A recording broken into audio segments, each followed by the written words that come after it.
Welcome back to part 4 of beating Gauntlet Legends while controlling all 4 players with one controller, aka the You Have No Friends challenge. This far into the challenge, I'm assuming you've seen the previous parts, so let's not waste any time and get straight into part 4. With the Plague Fiend defeated, it's about time to face the chilly ice world, but luckily we can procrastinate a bit and grind some health at the Valley of Fire before that. A few notable things happened during the grind, like Death deciding to be in this random chest, and Dead leveling up and receiving his familiar. Warriors get a cool little dragonfly that once again shoots balls of light at enemies. Now that everyone has a good amount of health, we brave the frosty cold and head into the first level of the ice world.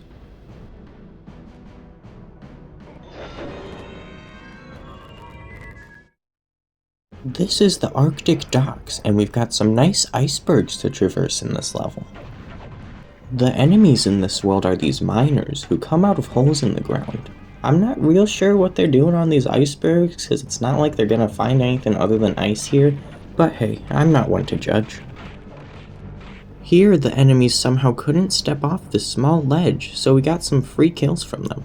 Could probably use this as a spot to grind XP if you wanted to. Fun fact, a similar thing can be found in the Valley of Fire at the stairs behind that switch gate. If you lure the enemies at the top to the very bottom of the stairs, they can't follow you and get stuck right at the bottom before stepping off the stairs. I'm not sure if this happens anywhere else in the game, but I thought I'd mention it. Running around these icebergs, we find a dead end behind this locked gate. There's literally nothing back here, so I just wasted a key opening the gate. We head in the opposite direction where we came across another gate. This one doesn't seem to be a dead end, and it leads us over this archway above the path we just came from. Now we've got an actual snowy cliff to walk along. And for some reason the walls have this ominous green glow in them. Perhaps this is what all these miners are excavating. Oh yeah, we've also got wolves running around in this world, but they're not actually as fast as you'd think. They come out of these dens that are built into the walls.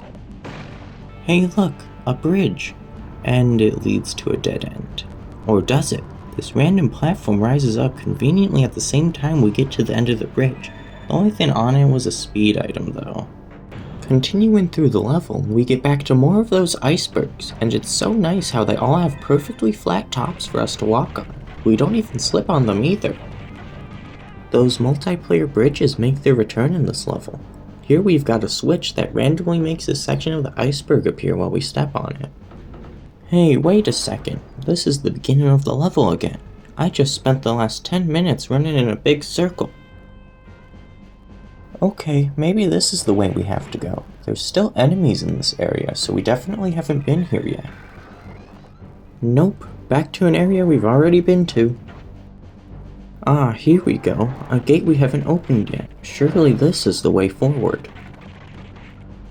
Sure enough, that was the way forward. That path led us to another dock which connects to dry land. Now the level is really opening up. Look at all the guys over there. Oh wait, they're dead. Never mind. I decided to head to the right first, where they've set up some barricades, but luckily they don't stop us from shooting over them. I wiped out a bunch of the enemies behind those barricades and then headed to the left side of this area. They've got plenty of boxes over here, but at least they're better at organizing than the plague grunts were.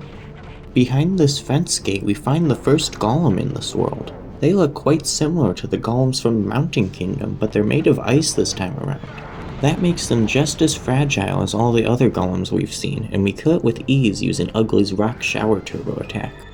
In that area where the golem was, Dead managed to find a light amulet item. Once again, this works identically to all the other amulets we've found previously, powering up your attacks while it's active. Always good to have more firepower. We find another dock with a big stack of boxes at the end. One of those boxes breaks to reveal a switch that raises an iceberg nearby. On that iceberg is another switch that probably did something important. Back in that main area, I decide to explore more to the right to see if there's anything back there. Sure enough, at the end there's a switch, which raises an iceberg with a switch on it, which raises an iceberg with a switch on it, which raises another iceberg with a switch on it. Eventually, those icebergs lead us to another section of the level with more barricades. Honestly, these barricades are just making my life easier. All the enemies get stuck on the other side and can't reach us, so I'm free to take my sweet time unaliving all of them. Behind those barricades are some minecart tracks that we can use as a bridge. At the end of those tracks, we head to the left and find some archers and bomb throwers. After that are some more barricades and enemies to kill.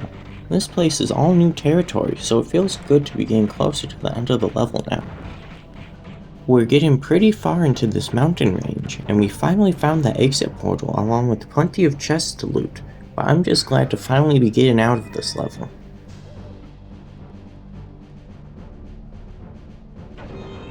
Oh, you've gotta be kidding me! There was a runestone here too? Just how big is this level for me to have missed it?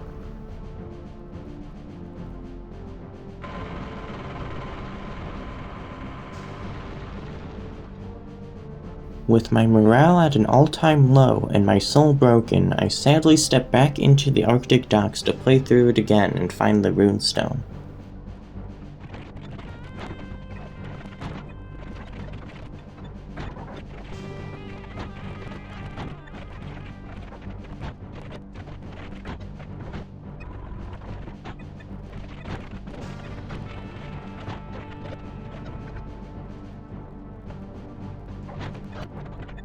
Oh come on, the runestone is right there, but I still need to find more switches to raise the platform.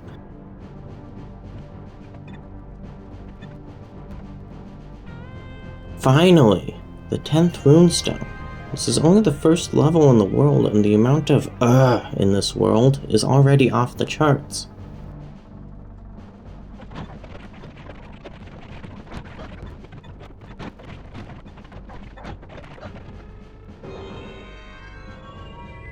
Alright, the runestone is in the circle. It only cost me my will to live. Time to hit up the second level in this godforsaken ice world. We enter the frozen camp and discover that the enemies have changed to these ice worms. The ice world is the only world in the game to break the halfway rule for introducing these tougher enemies. The ice worms also come out of holes in the ground like the miners do. Kinda interesting how their hole in the ground moves with them and doesn't leave any kind of trail behind. These guys remind me of that "what does Diglett look like underground" thing, because you never see them fully come out of the ground, so you can never see their full bodies. This first area has a bunch of switches to press that eventually raises this platform that acts as an elevator.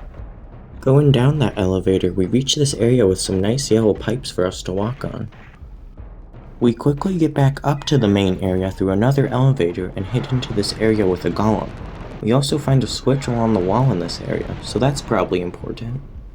We then come across another small area with a switch in it. That's probably important too. Further on, we reach this area with some water where we can find some switches that are totally frozen solid. We need to find other switches to get the ice to melt to press these switches. I'm not gonna bore you with all the details, but this area was one huge chain of pressing switches to reveal more switches that reveal even more switches. I ran around this area for so long because this chain of switches is what we need to get the runestone in this level, and there was no way I was gonna miss this one. It took absolutely forever, but eventually, and I do mean eventually, we were able to grab the runestone in this level that was hidden inside of this wooden tower. Now I just have to get out of the level without losing anyone. Later on, we find these golems that are all stuck inside of cages with a growth item in the middle of them. Yeah, this is a trap. Not gonna be falling for that today. It turns out you kinda have to sprint the trap because inside each of those cages is a switch that we need to press in order to proceed. But like usual, the golems all went down quite easily with our combined firepower. Just after that is this area with tons and tons of boxes. Yep, it's a maze. Immediately I went up this ramp to get on top of these boxes and stumbled upon the secret exit for this level. Okay, that works, just get me out of here. I guess this is a good opportunity to show off the little bonus areas the game has. If you recall, way back in the Mountain Kingdom I mentioned these secret exits that take you to a bonus area where you collect tokens. Well, I decided I might as well get collecting some of them while we're here, even if I don't ever end up using them. So the way these bonus areas work is you're given a timer in the top left of the screen, and once it's empty you have to exit the level and go back to Summoner's Tower. The goal is to collect 50 tokens for your character, which go in that special section of the inventory where special items are stored. If you collect 50 tokens, then that character will be able to use them to unlock a secret character depending on which tokens you collected. The tokens here are used to unlock the Jackal, but with 4 players grabbing them randomly, no one was really able to reach the 50 that we needed. I suppose it doesn't really matter anyway. It's not like I'd be able to change someone into the Jackal, even if we did unlock them. Once our time was up, we were taken to the results screen and we had now made it back to Summoner's Tower.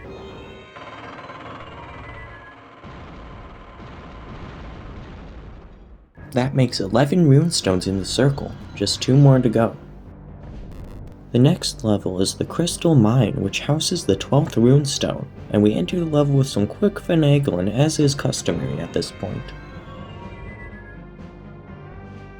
Upon entering the Crystal Mine, we immediately break open a barrel that has death inside. Luckily Loser had a potion, so we didn't get to drain away our health this time. So remember how I said that this is the only world to break the rule about changing enemies halfway through? Well, once again the miners are back. The ice worms only ever appear in the frozen camp, so we won't see them anymore in this world. I always thought it was kinda strange how this world randomly changes the established routine that we saw in the previous worlds. Gauntlet enthusiasts, let me know your theories on why they designed this world like that in the comments. Oh yeah, I randomly crashed the game here when I shot this potion. No big deal, I'll just reload my save state from before entering the level. Alright, we're back. Just gotta remember to not shoot the random potion this time around. Whoops. Huh, the game didn't crash that time. Oh well, onward. The beginning of the level has us following these minecart tracks as we viciously end the existence of hundreds of enemies. We can also see a huge green meteor that has crashed in this ravine. I guess that's probably what these guys are mining. At the end of those minecart tracks, we find an elevator to take us up to this sort of outpost area complete with full metal buildings that are probably refining ores and stuff. They even got some cozy campfires set up too.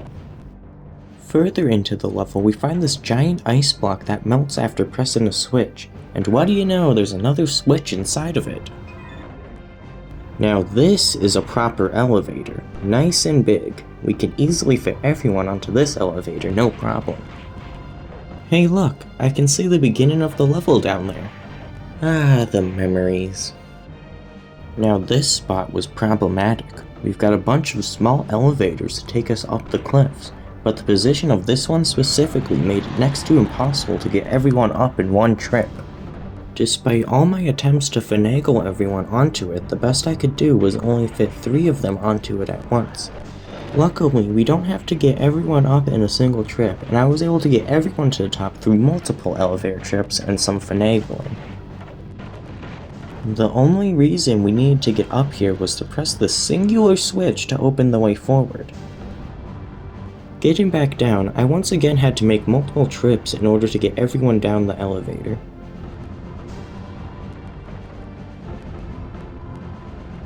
The teleporters make their grand return in this level, but I seem to have gotten quite good at finagle porting since the castle, so we got through that area pretty quickly. We've got another one of those small elevators here, so I had to balance fighting off the enemies with trying to finagle Loser up to the rest of the group. The camera was also doing all kinds of whack to keep everyone on screen, which got a bit disorienting. Well, there's the runestone, but I can't seem to find any way down to it. On top of that, it's also frozen in ice, so we need to find a switch to thaw it out. I ran around a bunch more, pressing so many switches that I thought for sure I'd be able to get the runestone now. But for some reason, a random wall has appeared, blocking my way back to it. Now I'm gonna have to play through this entire level again. We very sadly exit the level, dreading playing through it all over again for the runestone.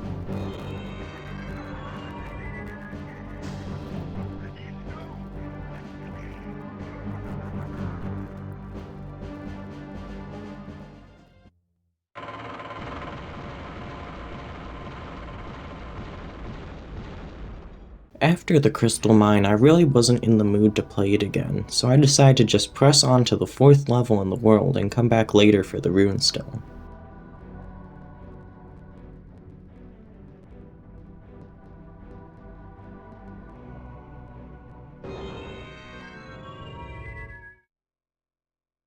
The final level in the ice world is the Erupting Fissure, which luckily doesn't have a runestone for us to find, so we can just enjoy a chill run through the level with the only goal being to reach the exit portal. This fissure must be pretty hot because the main path is totally free of snow, at least for a short time. Loser picked up an anti-death halo inside of a chest, and then we encountered death at the bottom of this ramp inside of a barrel. Always nice to see him run away scared while we heal up by draining his health instead. This level honestly isn't too notable. Most stuff here we've already seen. Got the snow, dead enemies, some yellow pipes, teleporters, the works. It's just a nice relaxing final level for the world. There is apparently one of those special items in this world to be used against a boss, but I didn't bother finding it this time around since it's used against the Plague Fiend who we've already defeated. Guess it might have been useful considering how many times I died to it, but oh well. Here's a cool sight. We're on that green meteor we saw in the last level, and it's much bigger up close. You know, I wonder if I could green screen something over it. Hold on. No copyright law in the universe is going to stop me! Just after that was the exit portal out of the level. So now all I gotta do is grab the runestone I missed in the crystal mine and we'll be set to take on the boss of this world.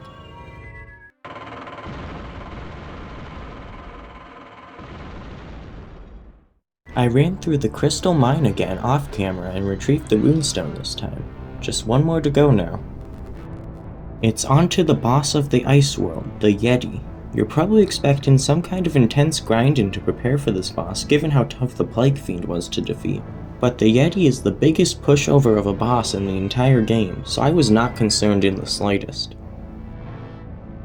We get to use the Scroll of Tarkana here, which spews out fire onto the Yeti with this ridiculous animation. It took out like a third of its health bar, so now we just gotta finish the job.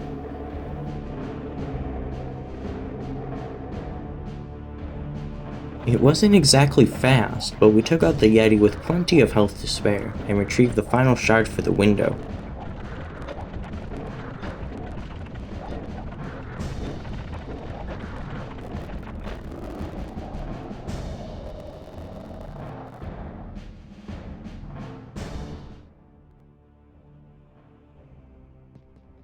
Ugly and Loser even struck these cool poses upon leaving the level.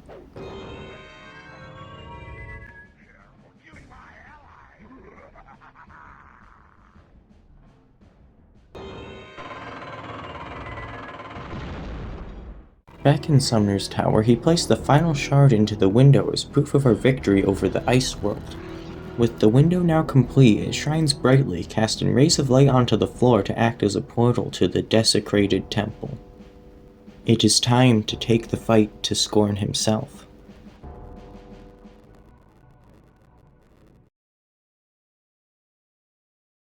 Hey, welcome to the end of part 4. The levels in this world are definitely some of the longest in the game, and I don't think I could properly convey just how long they are. If you want an idea of the pain and suffering that went into these levels, just play them yourself. I definitely can't do them justice. With the end of the challenge in sight, part 5 will be the finale of this challenge, so make sure to subscribe so you don't miss the thrilling conclusion. And if you did enjoy the video, consider giving it a like so it gets recommended to even more people who may enjoy this challenge. But for now, I'll see you all again in the finale.